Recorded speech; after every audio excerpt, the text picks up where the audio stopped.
봄을 좋아하는 마음은 예나 지금이나 같죠. 하지만 400여 년 전 울산에는 봄을 느낄 새도 없이 피바람이 불었는데요. 울산의 봄을 지켜준 이들이 있습니다. 나영 씨. 네. 지금이 4월 하고도 이제 말, 그러면 이제 곧 5월이 되고 이러면 이 시기가 되면 봄이 완연하잖아. 네. 불과 한 400년에서 500년 전 이 시기에는 굉장히 전란에 휩싸였거든.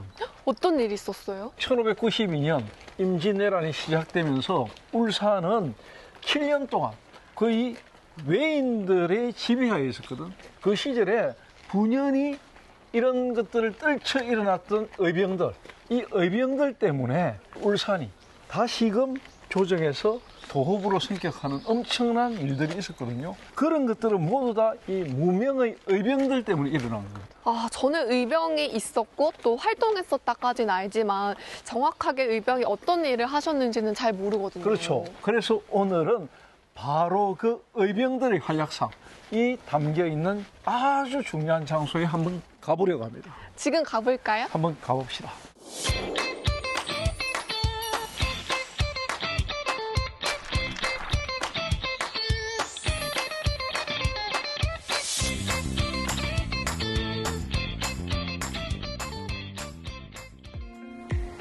(400여 년) 전 조선에는 단순한 국지선이 아닌 나라 전체를 흔든 대규모 전쟁이 일어났는데요. 그 소용돌이 한가운데에 울산이 있었습니다.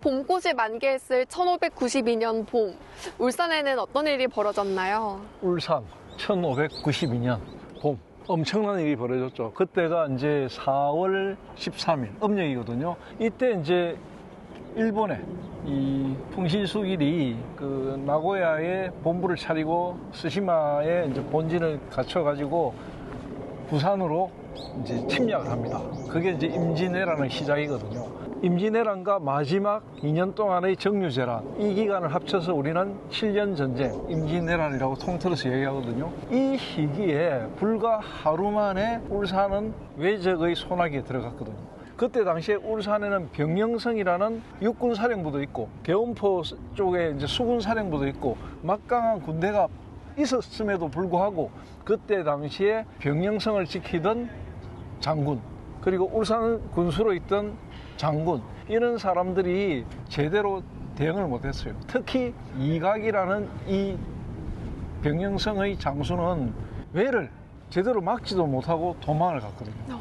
왜 지키지 못하고 도망쳐 왔느냐고 하니까 뭐라고 변명을 하냐면 임금의 의진을 지키기 위해서 제가 올라왔습니다, 이렇게 변명을 했네요. 네. 정말 황당한 이야기잖아. 그래서 그 자리에서 바로 참수당하는 일이 있었거든요. 그런 이제 장수가 떠나고 나니까 바로 뭐가 일어납니까? 군대는 오합지졸이 되는 거지.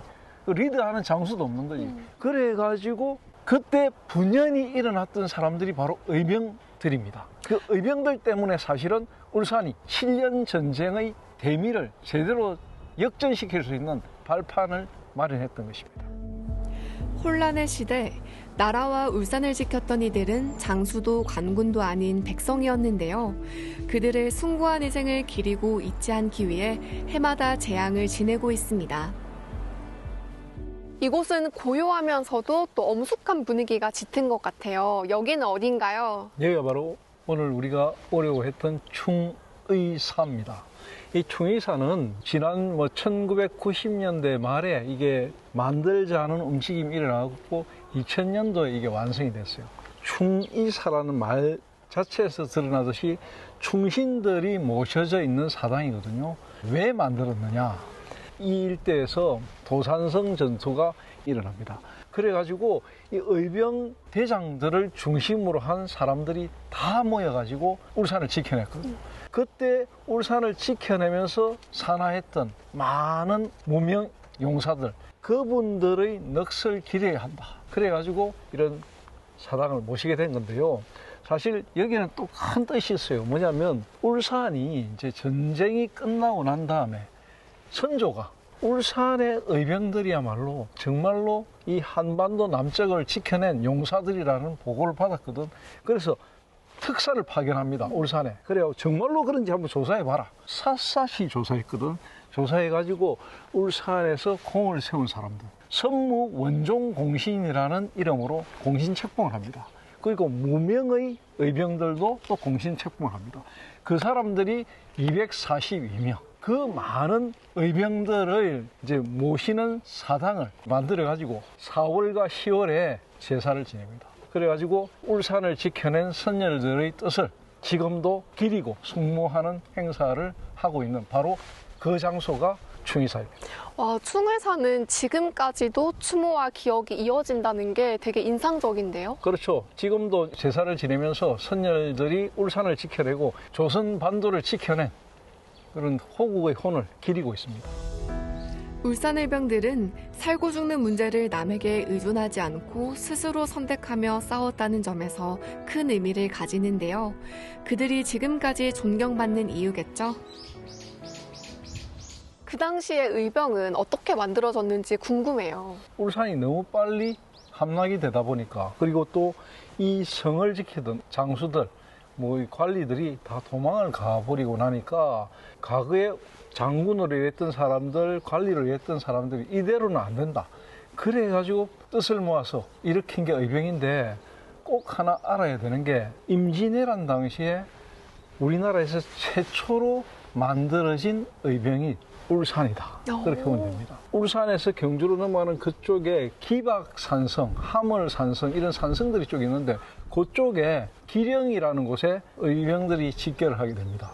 처음에는 박봉수 의병대장, 이경영 의병대장 이런 분들이 이제 자기 주변이나 자기 집안에 있는 사람들, 뭐 노비들, 친인척들 이런 사람들이 일단 다 모여가지고 의병이 조직이 됐거든요. 그래가지고 이제 신흥사설의 성병들과 연합하고 또 경북 쪽에 있는 의병들 이런 사람들이 다 규합을 해가지고 한 1000여 명의 의병이 조직이 됩니다. 그러면 그 의병들은 어떤 식으로 조직됐나요? 대부분의 의병장들은 과거에 이제 관리들, 장수들, 무관들 이런 사람들이 의병장을 했고 울산의 평민들, 노비들도 많았고요. 서쪽, 남쪽 이런 데다 딱 이제 책임자를 줬어요. 서면장 이렇게 넣었는데 박봉춘이라든지 그리고 뭐 전응춘이라든지 이응춘이라든지 서인충 장군이라든지 이런 장군들을 각 지역마다 책임자로 맡겨가지고 굉장히 조직적인 활동을 했습니다. 당시 조선은 전쟁이 발발한 지 20여일 만에 한양까지 함락될 만큼 긴박한 상황이었는데요. 울산의병은 전세를 뒤바꾸는데 중요한 역할을 했습니다. 의병들이 외와 많은 전투를 했을 것 같은데 대표적으로 어떤 일이 있었는지 궁금해요. 전쟁의 시작부터 끝까지 의병들의 활동은 진짜 맹활약이었습니다. 그에 관련된 기록이 뭐 그렇게 엄청나게 많이 남아있진 않아요. 조선시대 후기에 제월당 실기라고 해가지고 이경영 장군의 10세손이 상세하게 기록을 해놨어요. 그때 당시 의병들의 기록. 우리가 또 역사적 사실에 바탕을 두면은 선조실록의 기록에 보면은 분명하게 울산의 어떤 전투 상황 그리고 또 이영춘 선생의 개원포 전투 이런 것들이 상세하게 다 기록이 되어 있어요. 특히 함락당했던 병영성 거기에 야간 기습을 해가지고 외병들에게 엄청난 피해를 줍니다. 그리고 사실 회복을 해버려요. 숫자가 너무 작다 보니까 그 작은 병력으로 성을 유지하기는 힘들어요. 그리고 울산 읍성에 주둔해 있던 외병들을 공격해냈고 태화강 전투 굉장히 유명합니다. 외한강, 서생포 이쪽에 있는 부산포 쪽에서도 있는 그런 외군들이 보급선이라든지 뭐 자기들이 장병들을 울산 쪽으로 이제 보급하는 그 주 통로거든요. 거기에 매복해 있다가 우리 의병들이 외선을 50여 차를 격파하고 그래가지고 그 외병들이 전쟁 초반에 물자 공급에 굉장히 어려움을 줄 정도로 전공이 뛰어난 전투였다고 기록돼 있고 특히 그와 비슷한 또 하나의 전투가 바로 개원포성 전투인데 이 개원포성 전투 같은 경우에도 중과부지이었거든. 외군들은 병사가 많고 우리는 작았는데도 이 의병들이 온몸을 불살라 가지고 나라를 지켜냈거든요. 그래서 그때 전사했던 이영춘 장군이 아들에게 보내는 편지는 울산박물관에 보관되어 있는 굉장히 처절한 눈물의 편지, 그 유명한 일화이기도 합니다. 그러면 이 울산의 지형적 특성을 이용해서 기습하고 방어했다고 생각해도 될까요? 그렇죠. 이제 의병들의 장점이 뭐냐면 이 지역의 지형 지물 그리고 여러 가지 상황들, 환경 이런 너무 잘 알거든요. 그러니까 그런 걸 잘 모르는 해병들을 기습 공격하기에는 최적이었고 그게 7년 동안 수십 차례 지금 기록되어 남아 있는 게 한 50여 차례의 전투 상황이 남아 있는데 그 정도로 유명했던 활약상을 펼쳤던 게 울산 의병의 기록입니다. 특히 울산 의병들은 전쟁의 말기에 조명연합군이 지금 이 충의사 자리에 주둔을 했거든요. 그때 바로 의병들이 모든 것을 길 안내부터 전부 다 울산에 있는 모든 어떤 왜군들의 상황, 어떤 지역을 통해서 어떻게 물자를 공급하고 있다는 것까지 상세하게 조명연합군 지휘부에 알려줘가지고 전쟁을 치르는데 가장 결정적인 역할을 했다. 이렇게 보면 됩니다. 나라와 자신의 터전을 지키기 위해 스스로 나선 의병 덕분에 울산의 역사는 지금까지 이어져 오고 있는데요. 안타깝게도 그들을 기억하는 이는 드뭅니다.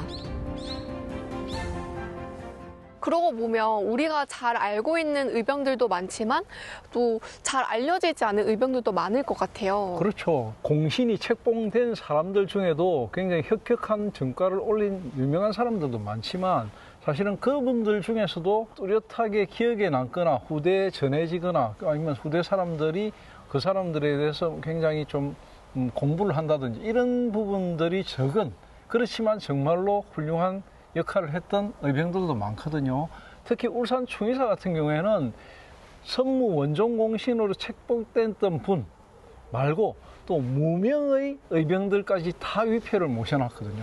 이 충의사라는 공간이 400년 전에 가장 치열했던 전투를 벌였던 장소에다가 이 사당을 지었거든요. 그 뜻은 뭐냐면 400년 전에 이 땅에서 무명의 용사로서 목숨을 바친 의병들을 기리자 이런 뜻이거든요. 그런 분들 가운데 오늘 좀 소개해주고 싶은 그 의병들 한 2사람 정도가 있는데 한 분은 울산군 정식 군수가 아닌 가군수로 발령을 받아가지고 활약했던 김태허, 또 하나는 이제 박홍춘 장군이라고 의병의 어떤 서면장 역할을 했던 굉장히 중요한 역할을 했던 장군.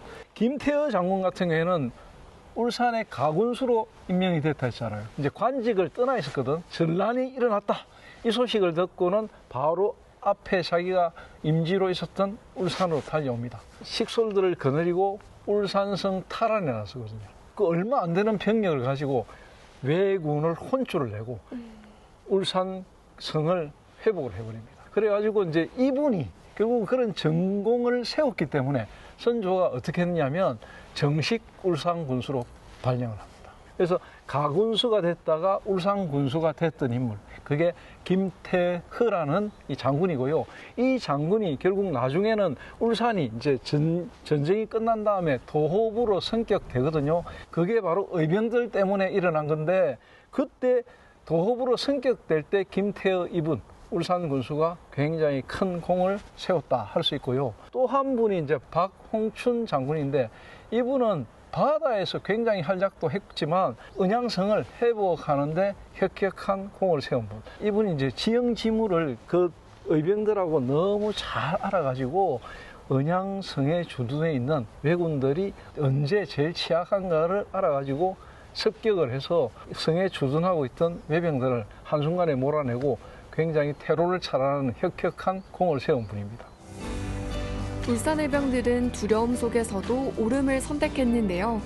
그들에게 충의는 거대한 권력이나 특별한 능력이 아니라 각자의 자리에서 책임을 다하는 것이었습니다.